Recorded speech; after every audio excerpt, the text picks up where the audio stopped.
yun na oil. Yung tamang-tama na doon sa lulutuin mo. At maglalagay tayo ng onion.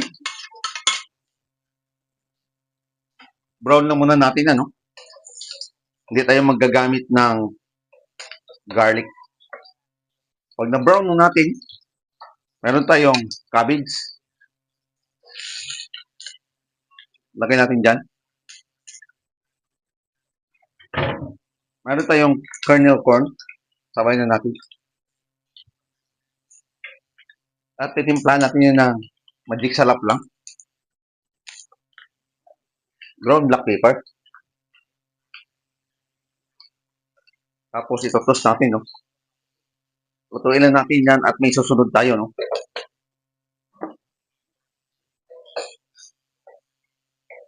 Pag malapit na doon maluto yung cabbage, inaalan natin ng apoy, no?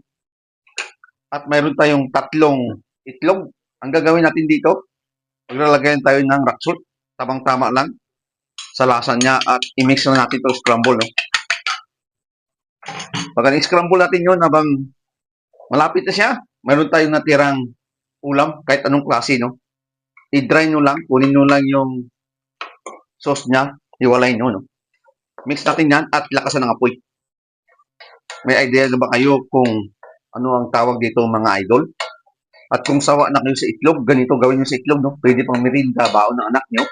Pag baon ng anak nyo, pwede nyo lagyan ito ng tigaan ng kalamansi, 1 piraso, no? O kunting suka. Balikan natin yan. At pag ganyan na sa luto na lahat, pantahin lang natin yan, no? Tapos reduce yung inaan yung apoy. At ilalagay natin yung itlog natin dito, no? Nakita nyo yung idea, idol, kung sawa naman sa boiled egg, ganito lang gawin nyo. Yung mga may natira sa inyong mga gulay-gulay sa bahay, no? Hayaan natin yan, balikan. Lutuin natin, tsaka pag alam nyo na luto sa ilalim, baliktarin lang natin, no? Yun. At may idea na kayo, anong tawag dito? Ito tinatawag natin, idol, na scrambled egg with vegetable. Kung hindi nyo pa na-try gawin nyo ganito. At lalong mapapasarap yung breakfast mo, merienda. Balance na lahat yan, idol, ano? Lakas natin apoy. Lutuin lang. At luto na yung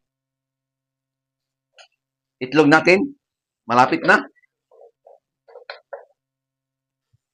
Pag ganyan na siya, patay natin yung apoy at luto na yan, no? Asimbol tayo, no? Ang gagawin natin,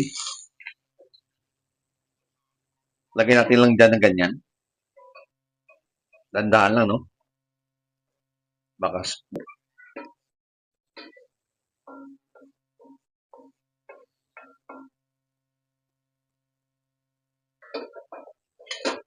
At bago tayo magtapos, ika nga, tikman natin.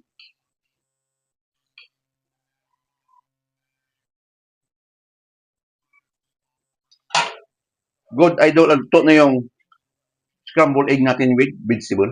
Yun mga idol, bye-bye. Kainan na, mga idol.